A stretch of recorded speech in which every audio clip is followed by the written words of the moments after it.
écoutez Europe 1, il est 11h30. Le journal de la santé, Anne Le Gall. À la une de l'actualité, les médecins pourront en théorie bientôt se passer de la vie des familles pour prélever un organe sur une personne décédée. L'Australie veut priver d'allocation les parents qui ne vaccinent pas leur enfant. Et puis un mariage heureux pourrait être l'une des causes de bonne santé cardiovasculaire.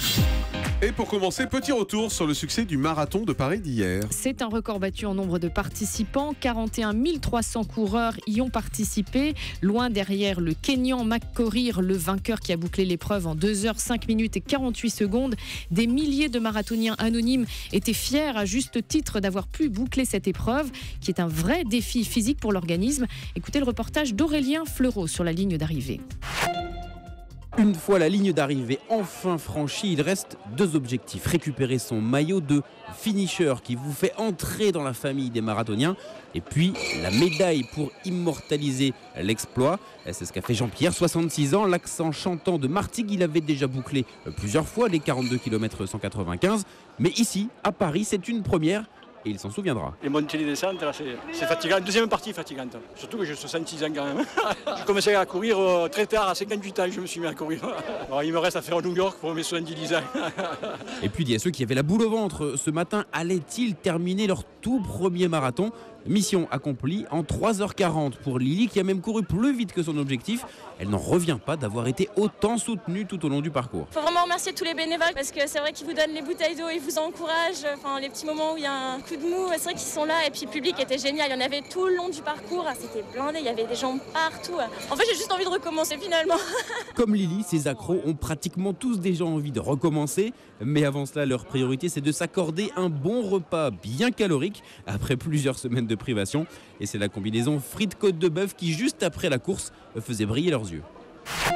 Voilà, bon appétit. Les médecins pourront bientôt se passer de la vie des familles pour prélever un organe sur une personne décédée. L'amendement a été voté vendredi soir à l'Assemblée dans le cadre de la loi santé. À partir de 2018, les familles des défunts seront uniquement informées des prélèvements envisagés et de leur finalité, mais ils ne pourront plus refuser le don.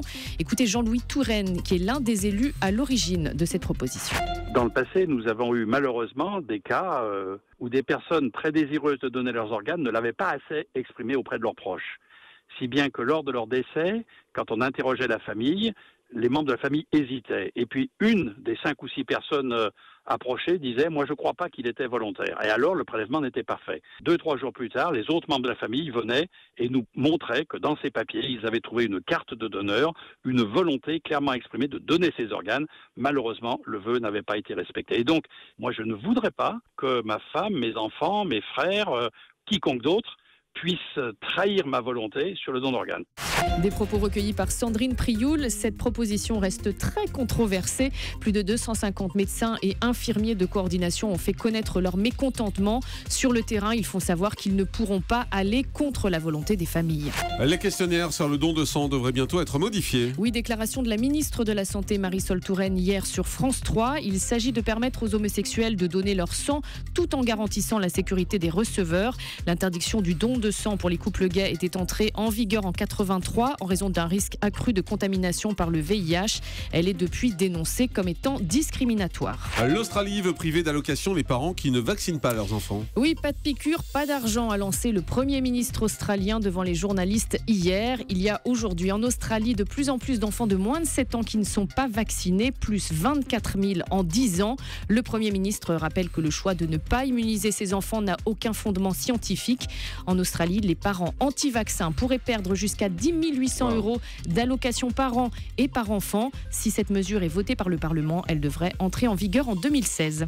Un mariage heureux pourrait être l'une des causes d'une bonne santé cardiovasculaire. C'est ce qu'indique une étude de chercheurs de l'Université du Michigan aux États-Unis. Ils ont suivi des dizaines de couples pendant 6 ans et il apparaît qu'un mariage peu harmonieux.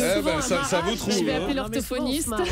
C'est ça. Vous avez des problèmes d'amarrage. Donc, un mariage peu harmonieux, c'est un indicateur de tension artérielle. Vous en souvenez encore ? À la mairie, tout le monde était mort de rire. C'était il y a combien de temps ? C'était en 81. Ah ouais, c'est vieux, dites donc. T'étais pas né. Mariage heureux. Et la tension artérielle, elle va bien. A priori, elle va bien chez Julie, si c'est un mariage heureux, puisque les chercheurs estiment que la qualité de la relation influence directement la santé du cœur, car elle modère les effets du stress. Ah ouais. 34 ans, c'est ça? Oui, puis 3 ans de vie commune avant, ça fait combien? 37. Bah, Voilà, 34 plus super. 3, vous savez pas faire? Non. Dites donc, ça se dégrade. Hein. Le chiffre de jour, 45,6. 45,6% des Français sont en surpoids ou obèses et c'est en Île-de-France que l'on trouve les personnes les plus minces. D'après une étude de l'Observatoire de santé Wissings spécialisé dans les personnes connectées. A contrario, la Champagne-Ardenne et la Picardie sont les régions les plus touchées par le surpoids en France. Mais même dans ces régions-là, on n'atteint pas le niveau de surpoids des Américains puisque les Américains, l'État dans lequel le surpoids est le plus faible aux États-Unis, c'est la Californie. Une piqûre et au lit, là. Et Hein. on n'atteint pas le niveau de la Champagne-Ardenne et de la Picardie. C'est moi qui vais mal. C'est ça, merci beaucoup. C'est lundi. Anne.